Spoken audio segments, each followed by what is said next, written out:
Highness has a person. There's a lot of excitement surrounding the Dune franchise right now because Denis Villeneuve's second Dune film is all set to release later this year. With this in mind, we have recently been exploring the Dune story, its various characters, the complex political schemes, and the mysteries of the Dune universe. In today's video, we will be taking a look at a rather mysterious yet important figure, Count Hasimir Fenring. Many of you might not recognize him right off the bat, but don't worry, we're here to break down Fenring's character and the part he plays in the Dune story, so keep watching. Before we get into our explanation, we have a very small request. If you like our content, please support us by subscribing to our channel. This is a small click for you, but for us, it means a lot. Thank you. Let's begin. The more we know of the Baron's schemes, the more we are prepared for the endgame. Who is Count Hasimir Fenring, and why is he relevant in the Dune lore? Count Hasimir Fenring is from the House of Fenring and was a close and trusted advisor to Emperor Shaddam IV for the entire period of the Emperor's reign. In fact, the two go way back,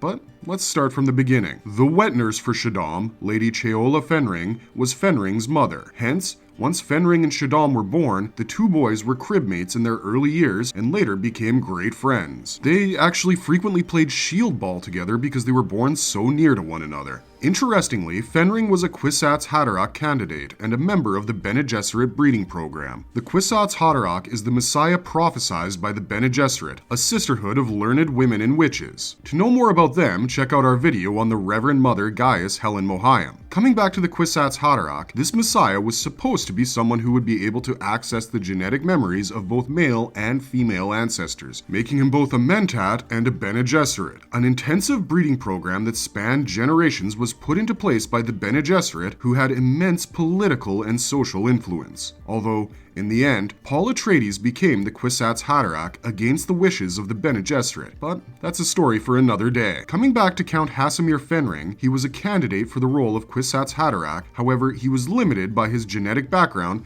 because he was born a eunuch. Even if he wasn't the Kwisatz Haderach, he was incredibly talented. In fact, when Fenring used his talent for stealth and inner seclusion, he became invisible to prescient vision, even to the prescience of a person with Muad'Dib's level of strength, such as Paul Atreides, the first Kwisatz Haderach. He also perfected his lethal assassin techniques, kept his private apartment impeccably guarded, and routinely checked it for spy equipment. Hasimir enjoyed reading the Assassin's Handbook as well. When he was barely 19 years old, he snuck out of the Imperial Palace late at night and randomly assassinated two civil servants to show himself that he was capable of doing it. Another important facet of his life was that Hasimir was bisexual when he was young and had lovers of both sexes, some of whom he later killed. In fact, he took delight in being a killer who had no qualms about attacking the victim directly or from behind. He was also among the Imperium's deadliest combatants, with a ferocity that might be comparable to any Sardaukar. He had been employed by Elrond IX in several covert operations. Notably, Fenring has killed at least 50 men and 12 women throughout the years. He was also instrumental in paving the way for Emperor Shaddam IV to sit on the Golden Lion throne. Shaddam managed to kill his older brother Fafnir with Fenring's assistance, but the Golden Lion throne still appeared far off, and Shaddam started to lose hope. However, Fenring refused to see his friend dejected and thus devised a plan. His first established contact with the Bene Tleilax, a group of secretive, genetically altered humans who inhabited Tleilax, the sole planet of the star Thalum, and persuaded Elrond to aid the gnome-like men in their invasion and conquest of Ix, the ninth planet in the star system,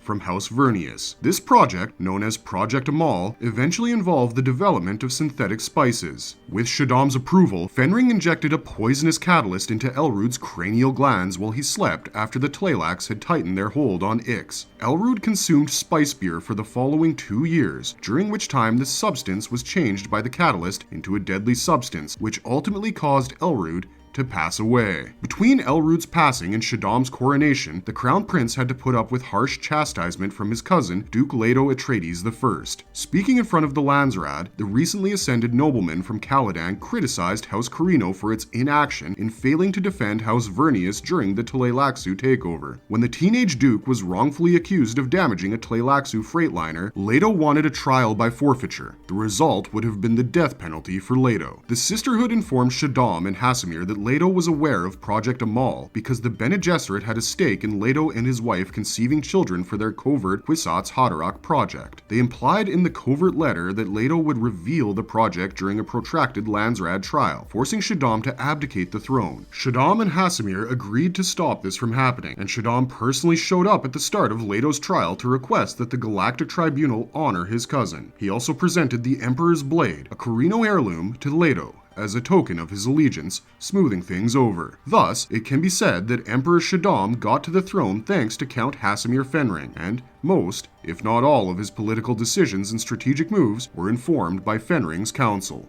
Exploring the Count's status during the reign of Shaddam. During Shaddam's reign, Count Hasimir Fenring enjoyed immense power, influence, and status. In fact, he was known to be the only one who would staunchly put forward opinions in front of the Emperor, even if the Emperor disagreed with him. Multiple decisions were influenced by Fenring, including the Emperor's decision to marry his wife, Anarul Sado Tonkin. The Bene Gesserit sisterhood determined that the future Emperor needed to be closely watched and that his dislike for Leto could damage their breeding program. Thus, Hasimir was pushed to persuade Shaddam to wed Anarul Sado Tonkin, a sister of hidden rank, by Margot Rashino Zay, a stunning woman with a talent for flash memorization who would later go on to become his wife. Hasimir agreed to help Margot because he understood that the Bene Gesserit would help Shaddam tighten his hold on the throne. Anarul thus wed Shaddam, and it was later learned that she was actually the Kwisatz mother in secret and purposefully bore daughters to the Corino Emperor for the ensuing years to further the purposes of their breeding program. Later, Hasimir also got married, and for the first time in his life, he experienced monogamy and genuine bliss when he wed Margot in a low-key wedding. However, by this time, the Emperor had experienced a lot of turmoil and worry throughout the year 10,156 AG. Shaddam's paranoia increased as a result of his father's passing, Leto's statements in the Landsraad, and Shaddam's display of allegiance at Leto's trial. He started to think that Hasimir was too preoccupied with the daily operations of the Empire and looked down on him. Riddled with paranoia, Shaddam not only declared Hasimir the Minister of Arrakis and ordered him and Margot to go to the Dune world, but also elevated him to the rank of Count. He essentially exiled his best friend in the process. Hasimir made an effort to build as many luxuries as possible while posted on the arid world of Arrakis. Fenring had a conservatory constructed at his Arrakeen home so that Margot could roam amid flora and animals from all across the galaxy. He also put effort into building a house that Fenring thought was appropriate for his position, as well as doubling the size of the residency itself. After 10 years, the Fenrings hosted a lavish supper and invited all notable noble people to their grand Arrakeen house. However, the Dune universe is rife with politics of all kinds, and, well, Ord Lupino, a diplomat for the House Moritani, killed Bindik Narvi, an envoy for the House Ikaz, as the night wore on. Ord had to be imprisoned by Fenring, who also informed Shaddam about the escalating hostility between the two houses. After a decade had gone by and Project Amal had succeeded on Ix, Shaddam secretly assigned Fenring to spy on Hidar Fen Adjidaka, the Tleilaxu master. Adjidaka thought his synthetic spice was ready to be produced in mass quantities and take the place of real melange because he was led by erroneous information that had been incorrectly understood. The Amal compound needed to be tested, and both Adjidaka and Fenring agreed on that. They also privately decided that the compound would be administered on 2 guild navigators while they folded space. As the 2 highliners docked in space above Junction, Fenring substituted the real melange with Amal using an enhanced face dancer that Adjidaka gave to him. Fenring and the face dancer were successful in using deceit and murder, albeit Hasimir had to kill the Tleilaxu mimic since the doppelganger had been given orders by his master to assassinate Fenring. Fenring returned to Margot, who was waiting for him on Kaitain in a separate ship as the guild ships traveled along their predetermined routes. Unbeknownst to Fenring at the time, one guild ship collided with the Wallach 9 planetary defense system, the advanced Atreides scout team, which was intending to gather intelligence for a House Vernius retakeover of Ix, was aboard the second ship. Steersman Dimur Pilru was the pilot of the Highliner, which deviated greatly from its trajectory and most likely passed close to an unidentified thinking machine space. When Fenring learned about the fatal starship, he knew that Project Amal had failed. Years later, as Shaddam rose to the position of Padishah Emperor, Hasimir became an important advisor to him and frequently kept him from making bad political choices. Fenring also served as an interim governor governor during the changeover of power on Arrakis between House Harkonnen and House Atreides, finalizing possibly some of the aspects that would later play a key role in the downfall of House Atreides. He further held the position of Siradar Absentia of Caladan from 10,191 until 10,193. Thus, while he is not the most visible character in Dune, his presence is felt in almost all of the backstory, decisions, and backhanded dealings.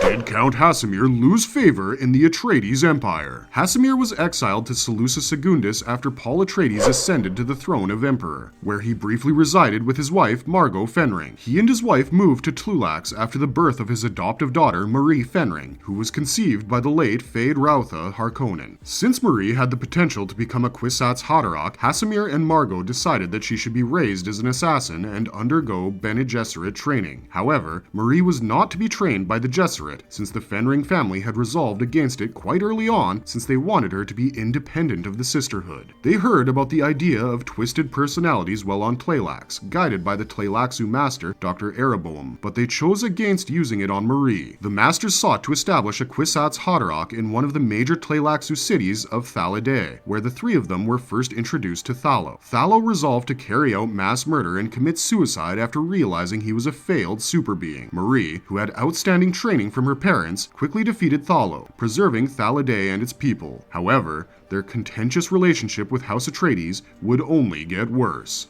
All about the infamous assassination attempt and the consequent exile. Marie quickly made friends with the Atreides family and started playing with young Elia Atreides after the Fenrings sent her to live with Paul at the Imperial Palace on Arrakis. However, their reason for sending Marie to the Atreides family was rather sinister, and Hasimir and Margot later caught the Emperor in their trap during a banquet while Marie switched into assassin mode. Despite strict security and safety measures, Marie nearly succeeded in killing Paul by piercing him with a needle wire, but she was fatally wounded by Elia, who saved her brother and garnered Elia the moniker Elia of the Knife. Paul was subsequently informed that Marie's father was fayed by Margot, while the couple was surrounded by security. As a result of Paul's brief hesitation, Hasimir slashed the Muad'Dib with the Emperor's blade. However, Paul's concubine Chani gave him the Water of Light, which made him rebuild his body from the inside out. As a result, Paul lived. The zealot Korba seized the Emperor's blade and kept it in a no-field, preventing the small quantity of blood on the blade from eroding. Later, the enhanced face dancer Crone gave the knife to Uxtal, who used the blood to make a Gola. Hasimir and Margot were permanently exiled to Seleucia Secundus as a result of the assassination attempt, and the Emperor reprimanded them for raising their only child to be nothing more than an assassin. Truly a terrible fate for a once respected family.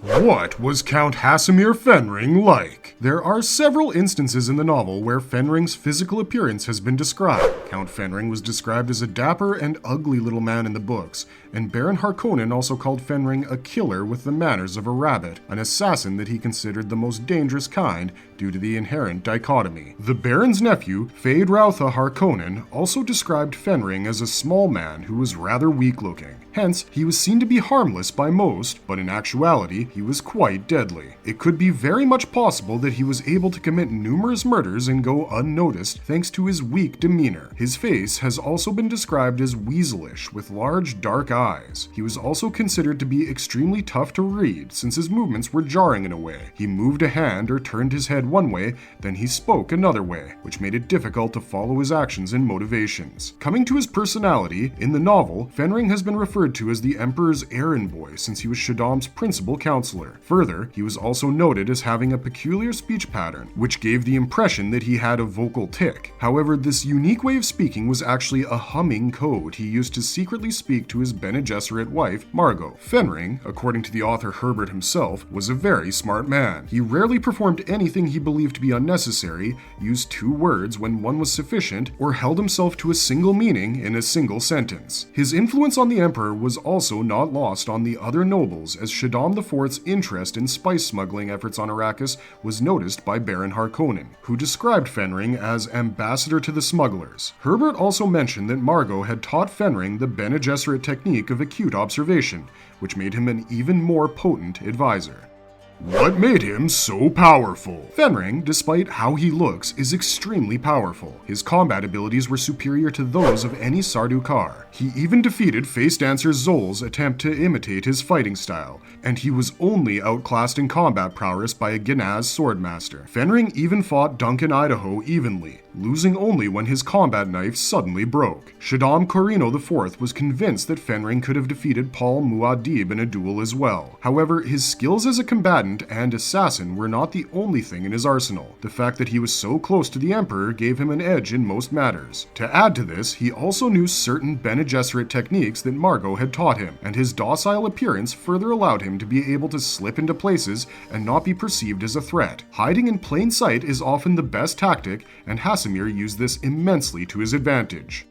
Hasimir Fenring had a minor role in Frank Herbert's Dune miniseries. The 1984 David Lynch film Dune left out Fenring and his wife Margot, completely ignoring the characters. Many considered this a grave injustice since the couple had a major hand and role to play in the political machinations on Dune, but Miroslav Taborski played Hasimir in the 2000 miniseries Frank Herbert's Dune, in which he had a minor role. He served more as the Emperor's counselor in this film and was seen beside Baron Harkonnen numerous times. However, his wife Margot was absent once again from the action, and Princess Irulan's character was given credit for some of Margot's activities as part of filmmaker John Harrison's enlargement of Irulan's position in this adaptation. The role of Fenring was also supposed to be featured in Alejandro Jodorowsky's proposed Dune movie from the 1970s. However, it seems like we will finally see Margot and hopefully Hasimir in the big screen in Denis Villeneuve's Dune Part 2. Will the Count's wife, Lady Margot, take center stage in the upcoming Dune movie? Dune Part 2 is all set to release late this year, and casting announcements have been out for a while. In fact, filming has wrapped up, so here's what we know. Léa Seydoux, who portrayed Madeleine Swann in the James Bond film Spectre and No Time to Die, received official confirmation for the role of Lady Margot Fenring in Villeneuve's Dune Part 2 in the summer of 2022. However, no actor who could appear as Count Hasimir Fenring, Margot's husband, whose significance in Herbert's story is definitely far greater than hers, has been announced in the months that have passed. This has led to many speculating on the possibility that Villeneuve wants to streamline and further expand his story by making the two Fenrings from the book into just one character. Seydoux is all set to play Lady Margot Fenring in Dune Part 2. However, the difference between her and Hasimir is that she is relatively unknown. Essentially, she is a figure whose full name is only mentioned twice in the first Frank Herbert book. It's difficult to reconcile Seydoux's enormous acting talent with the reality that Lady Margot only has a very modest role in Dune. This has led people to question if Seydoux will appear in just one scene in the movie, and why did Denis Villeneuve choose such a prominent performer for such a small role? The only logical explanation that people have taken away from this is that Seydoux's portrayal of Lady Margot in Dune Part 2 will have a considerable expansion. If accurate, Léa Seydoux might improve on the character, but in the process, eclipse her husband, causing Hasimir's role to be cut out of the film. We know all about Hasimir's role in the story, but Margot's intentions are different from those of her husband. Her major appearance is during her planned deception and seduction of Feyd Rautha Harkonnen in the story, which was to give her Bene Gesserit sisters access to a different lineage that might produce the Kwisatz Haderach. In fact, Marie Fenring was sired by Feyd Rautha and not by Hasimir. She was instructed by the Bene Gesserit to do so since the genetic memories of the Bene Gesserit's female ancestors can be unlocked by the spice melange, but those of their male predecessors remain a dark abyss that repels and terrifies them, according to the Reverend Mother Gaius Helen Mohayim. The Kwisatz Haderach symbolizes the Sisterhood's desire to produce a boy who would go on to become a Bene Gesserit with the capacity to access both his male and female forebears' genetic memories. Villeneuve thus might also provide audiences with an intriguing illustration of an unsuccessful attempt to produce a female Kwisatz Haderach by blending Hasimir and Margot Fenring into a single figure. In this manner, Villeneuve will likely be able to uphold Herbert's belief that only men can be the actual Kwisatz Haderach, while still allowing for more complex distinctions between male and female identity in his story by portraying Lady Margot Fenring as an almost Kwisatz Haderach. In fact, as can be seen from the first film, Villeneuve has a history of improving the female characters in the film adaptation of Dune. Because Lady Margot's story is left unfinished and her role in the book is so minor, there is an intriguing opportunity to expand on it. Villeneuve may be hinting that Dune Part 2 will diverge significantly from the book by casting Léa Seydoux. Whatever Lady Margot does in Dune Part 2 will be significantly more than anything she ever did in the book, regardless of how Seydoux's Lady Margot differs from the novel. If you want to see Hasimir on screen in Dune Part 2, don't be disheartened just yet. There is a rumor that mystery cast Tim Blake Nelson might just be seen in the shoes of Count Hasimir Fenring. While Nelson's presence in the film was announced in a casting announcement, the role he is supposed to play remains a mystery. This has led to various people speculating that he will be seen as Count Hasimir Fenring. Many have likened his appearance to the descriptions given of the Count in the novels, and believe that he would be perfect for taking on the subtle yet challenging role. Further, if you think about it, it would make more sense to cast both Hasimir and Margot instead of only one of them. Additionally, Tim Blake Nelson playing Count Fenring might allow for flashbacks in Dune Part 2. In addition to being the Emperor's childhood friend and aiding his rise to power, he and Lady Margot also resided in Arrakis before the start of the story's events, making them integral to the backstory. What will happen in the upcoming film remains to be seen. However, it will definitely be exciting if Tim Blake Nelson does actually end up playing the role of Count Hasimir Fenring. Further, positioning both Nelson and Seydoux as Hasimir and Margot could make for a killer pairing. The character is already interesting, and there is a lot of scope for expansion and screen time. Would you like to see Count Hasimir Fenring brought to life in Dune Part 2? Let us know in the comments section down below. And if you liked our content, don't forget to leave a like and subscribe to us if you haven't already. Have a good one, be safe out there, and thanks for watching. Important, the spice must flow. I must